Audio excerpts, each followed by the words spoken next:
1st, we celebrated the All Saints Day, Solemnity of All Saints. I decided to talk about saints. But I remember that last year, I already talked about this same topic as saints. So instead of telling you the process of canonization and the meaning of saints, etc., I will just share with you a couple of saints that most of you, I believe, haven't heard of yet. And so going back to that celebration, that Solemnity of All Saints, that solemnity or that feast of All Saints reminds us of one fact, that nobody is born a saint, but it is something that we have to become. Again, nobody is born a saint, but it is something that we have to become. And that is what that solemnity and feast of All Saints Day is reminding us of. I would like to share with you first the life of Saint Margaret of Cortona. I'm sure that most of us here haven't heard of this saint yet. And her life and her works during her life is a testimony or a proof of that statement that I just mentioned, that nobody is born a saint, but it is something that you have to become. So Saint Margaret of Cortona. Cortona, by the way, is the name of the town where she died. Cortona is a part of Tuscany, Italy, in Italy. And that is where she died. That's why she's called Saint Margaret of Cortona. But Saint Margaret was born in Laviano, Tuscany, in Italy, in the year 1247. And she died at Cortona, February 22, 1297. So she was 50 years old when she died. When she was 7 years old, Saint Margaret lost her mother. And then when her mother died after 2 years, her father married a second time. However, Margaret didn't have a good relationship with her stepmother. And when she was 17 years old, Margaret met a young and rich nobleman, and she became a mistress to this man for 9 years. And they also had a son. And Margaret has been asking and hoping that her lover would marry her someday. Her lover said yes, but it never happened. And especially when it really never happened, because a tragic event came to her life when her lover was murdered. She was murdered, so they never got married. Now, because of this tragic death of her lover, she was set free from her life of sin. However, she blamed herself for his irregular life, for letting her lover live in sin.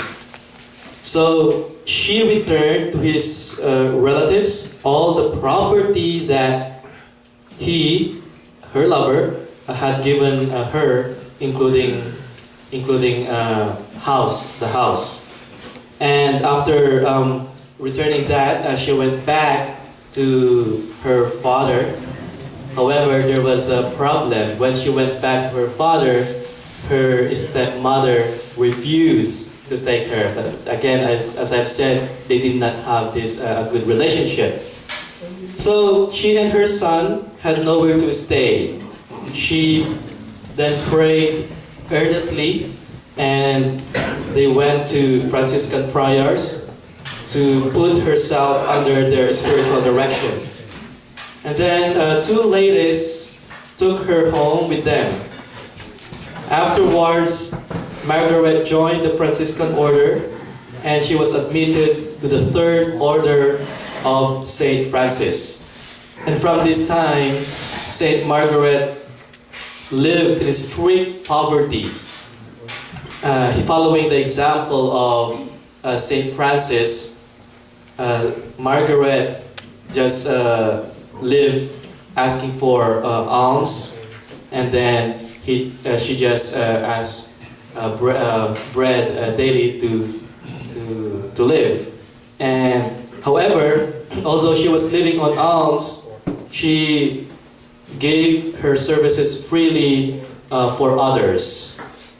And at Cortona, she founded a hospital for poor people who are sick. And she established a confraternity of Our Lady of Mercy, whose members were expected to help at this hospital, and also to supply nurses for this hospital. She died at Cortona, at ruined Church of St. Basil, where she spent her last years. And she was buried in this church. After her death, the church was repaired and dedicated in her name. So she was still enshrined, and her body is incorrupt, and many people are still going to that same church, visiting her. And Margaret was canonized on May 16, 1728. Again, this is an example of the life of a saint that tells us that nobody is born a saint, but it is something that you have to become. Another saint that I want to share with you is Saint Benedict Joseph Labre.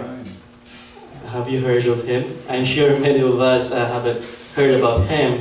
And Saint Joseph Labre was born on March 26, 1748 in France, and he died April 16, 1783 in Rome.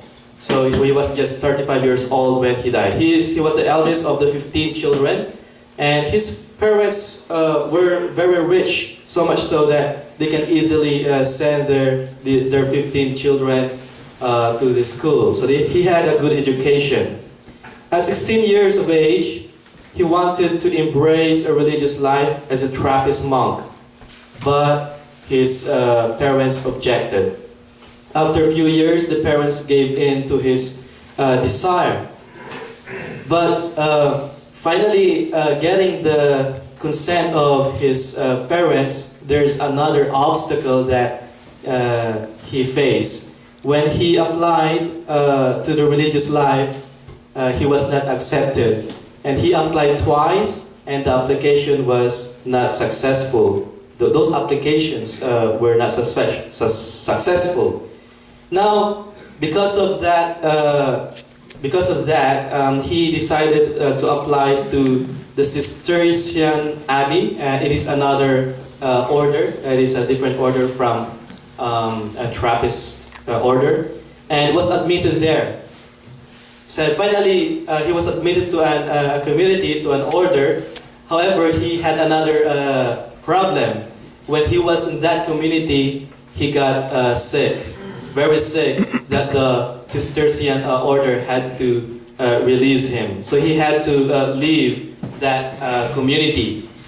Later in his life, he understood, of all these things that happened in his life, he understood that it was God's will that he abandoned his country, his parents, to have a new life, not in a cloistered community or in wilderness, but in the midst of the world, devoutly visiting as a pilgrim the famous churches in Rome.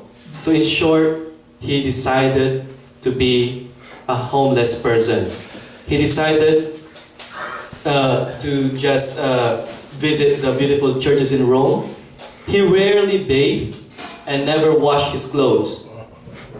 So he was repelled by, and many people were repelled by him. But the purity of his devotion and love of God is what moved and inspired those people who saw him day after day. When he died at the age 35, priests of Rome preserved his filthy clothes as relics, and they buried him in one of the churches that he loved, one of those churches in Rome. And he was canonized on December 8, 1881. Again, going back to the main point, nobody is born a saint, but it is something that we have to become. And it's already 9:35. I think I took 2 hours and a half time. I need to finish now. Thank you.